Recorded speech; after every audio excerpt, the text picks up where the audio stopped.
Do svidaniya, tovarish! Welcome to Rappin Reviews. This is the second ever rap review. Only a few years delay. Hope you don't mind. That's okay. But before this hour of rap, we need to thank Troy Bowers from BGG, that's Board Game Geek. Because he's the one who made me speak on this game next. That's what's up, son. In fact, he won it in an auction. I gave away the choice of the next game. And he got to choose a game that he could claim was a 10, that he rated a 10. That's why Twilight Struggle is on the menu for right now.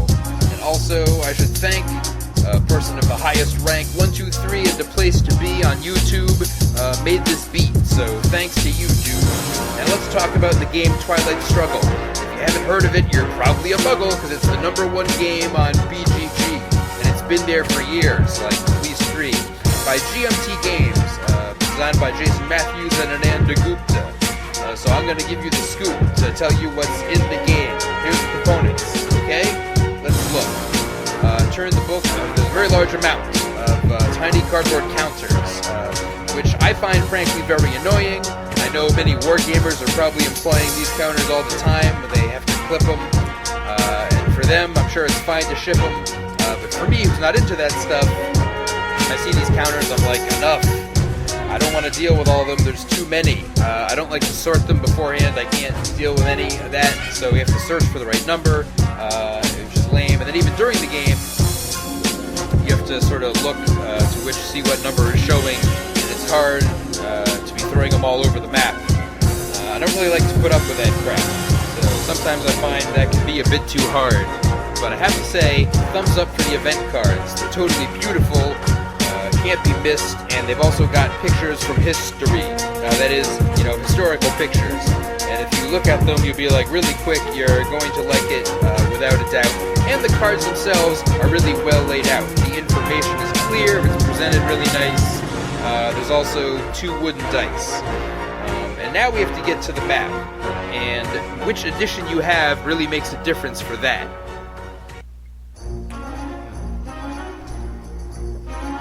It's probably unprofessional to drink during a middle review. But that is something I had to do. Noise in my throat was getting hotter, so I needed some water. So I had to drink, even if you don't think I oughta. But now we're back on track. We're going to talk about the map. And if you have the regular edition, it's sort of crap, because it won't lie flat. I really hate it. You have to go and get it laminated or something, but it's like a folding cardboard piece of paper. Makes it hard for any board game caper. Now, on the other hand, that's It Sucks admission, but that's not the case if you have the deluxe edition. The deluxe edition has a real board, which shouldn't be ignored. It lies flat, it's well posted, and also it has boasted a few updates to make the board easier to read. I would say the deluxe edition is a thing you need if you want to get the game at all. That first edition is what I would call, second best by far. So this is a game, I would say you are well advised to buy the edition that's deluxe, because the map is good and no longer sucks. Now either way, the map shows the countries, and once you see the countries and the amount of influence you need to attack, to have control, and also tracks for DEF CON and the space race and all those things you do. But let's get on to an overview. And I should warn you guys, I am not going to do anything but summarize, because the game is way too complicated. If I went over every rule, you'd really hate it. So there's going to be a lot of stuff that's skipped, but this will leave you equipped to have the general gist of the game, if that's okay. I hope it is, because that's how we're going to play. So there's 2 players. One is the US, one is USSR. Or as I like to say, if you're not a big fusser, one is us and one is even usser. Never mind, that's a joke. That's what I'm doing. Okay, so you start with some influence in specific countries, depending on which side you are. You look at the stars, you've got, US gets influence in one side of Germany, Russia in the other, and then each has various countries where they get, the land of their mother, and you have influence that you put all over the map to start. And the way it's set up is actually really smart. Each player draws a hand of 8 cards, and then each player has a chance to headline an event, which means they each choose a card and simultaneously revealed, and then those events each affect the field. and now the rest of the game is released, is players take turns playing one card apiece. Now before we get to that whole card playing jam, let's talk briefly about the card diagram. Now if you look at a card, on the very top you've got whether it's early, mid, or late, and then full stop, there's a picture that's, as I said, historical. These are real photos, not allegorical. These are actual pictures of historical events, which I think is great, makes the feed more intense. There's a description of the event when you play it, so that's what'll happen. But yay, it is important to look in the corner in the upper left, because if you're deaf, you'll see there's a star there, and that is what you need if you're going to try to read what's going to happen when you play the card. That's right, there's a star. It is either red or white, or it can be half and half, which means it's neutral, and that is the ownership of the card. To understand that is really not hard. Red is for the Soviets, white's for the US, half and half, as I said, is neutral. Yes. There's also a number in the star that will determine when you're squirming for operations value how much it's worth. How many points it is allows you to spread your influence over the earth. Because that's, in fact, spreading influence, using ops to spread influence, is one of the main things you'll be doing. The other two options that are available to you are to roll for realignment or have a coup. But influence is one of the most common actions that you'll be taking with the operations value points available. You can't be forsaking that. Now, the influence can't be played wherever you like, because you can only influence things that are a short hike from a country where you already exist. Now, this is a very important rule that can't be missed. You can't just be anywhere placing, but it has to be in a country that's adjacent to one where you already have influence, or in one where you already have a place influenced in that case. So you're going to be using those operations points to add influence to a country to try to gain control. And to do that, you have to look at the number of stability on the map for each country, and that will tell you your ability to gain control, how many points you need. So if it's a 3 stability country, you need a 3-point lead over your opponent. In order to have control, you have to have 3 more points of influence there than your foe. And that's how you take over countries. That's what you do. And occasionally realignment or a coup, but we're not going to get into that. I'll just have to stop. So as I said, you have your cards, and you can play them for ops. Now, if it's your cards, or a neutral one, then you have that choice of what's to be done. You can either play it for the event as it's written, or you can decide, no, I want to be hitting with influence and coups, so my decision in this situation is to play it for operations value. It's an either or. You can do one or the other, and then no more. But if you have a card for your foe, then it's a different situation, If it's an enemy card, then the situation is you have to play the card for operations. But then what transpires is that event that helps your opponent, that fires. So that goes off, and that will be found to be something that's pretty tricky to play around. Now admittedly, in some case, you can get rid of the card by throwing it at the space race, but generally speaking, those cards will be played, and the events that fire may leave you dismayed. Now you're wondering, the main thing we're ignoring, you're wondering, how do any points get scored? So there are scoring cards that are in the deck. And when you draw one, you'll be like, what the heck? This says, score a region like Europe or Asia. And that's a card that can dismay you. Because if a region is scored, then you'll be found to see, do I control at least one battleground country? Those are the more important countries in the area. If you're doing that, it's scarier. But I don't mean to harry you with things like jets or just yet. I would bet I have to get back on track.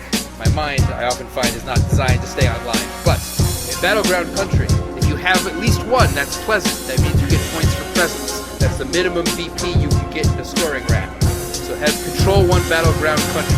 That's found to give you your minimum points. But if you want to get a few more up in this joint, then you're going to be aiming for domination. Now what you need to achieve that situation is more battleground countries than your opponents, at least one non-battleground country, and also more countries overall. So if you have that, you get the domination card.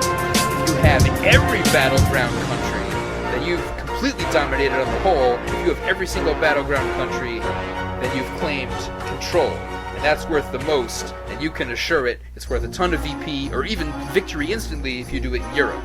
But that's extremely unlikely, because Europe has high stability, so controlling Europe is generally going to be beyond your ability. Anyway, after 3 rounds, just when you think you've finally found all the game has to offer, you're like, what the heck?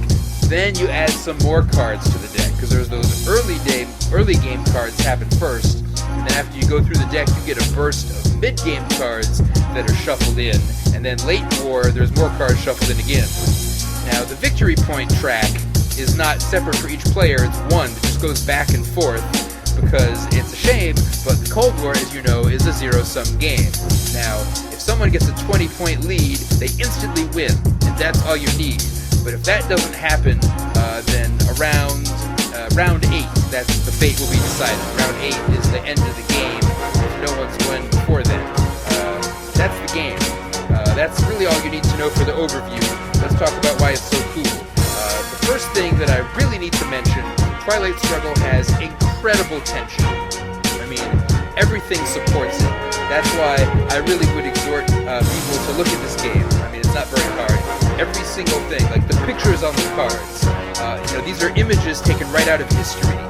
And I really think that this could be why the game has rocketed to the top of the board game geek charts. I mean, it's done really smartly. All those things they've managed to lock in from the NATO to the Truman Doctrine, everything is there. And improvements are there also in map movements. The space race, you don't want to fall behind. You're very similar of mind to the people during the Cold War. I really have to give a big shout out to say they've captured the essence of that fear and doubt. Because it's like, every turn, no matter what option I choose, I feel like an idiot who's about to lose. Like, it doesn't matter what my opponent does on any pretext, I'm just wondering, what happens next? It's like, if someone adds influence to one place, you're like, oh no, I'm in a race, I've got to get there really quick, otherwise everything will be ruined. That's the trick of this game. No matter what happens, it's clear, like, everything just causes you to feel fear. And that's amazing. It's really pleasing. I personally would think that that's the reason this has shot to the top of the charts on Board Game Geek and remained. I mean, to have that kind of tension in a game that feels just like the Cold War, where you're always living in fear, it's a really great thing they've managed to do here. Tremendous. It's really stupendous.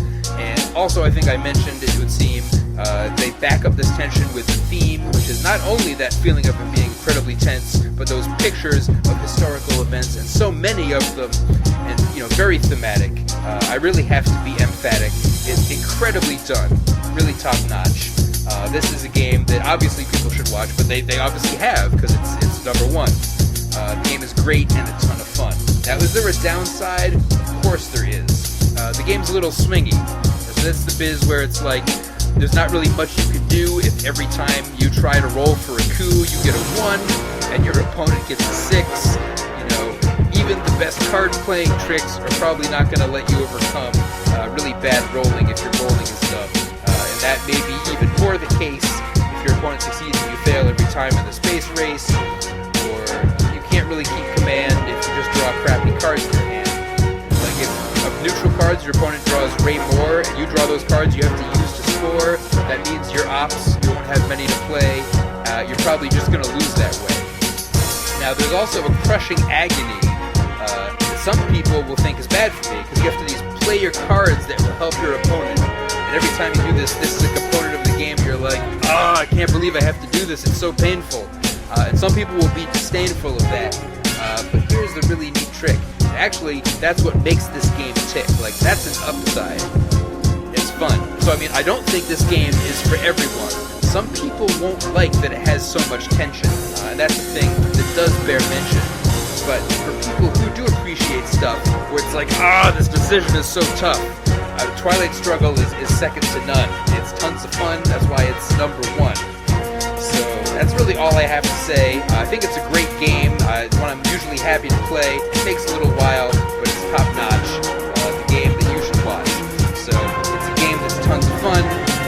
My name is Seth Brown. You can catch me on risingpun.com. Thank you for listening to this review. I hope to do some more for you. That's true.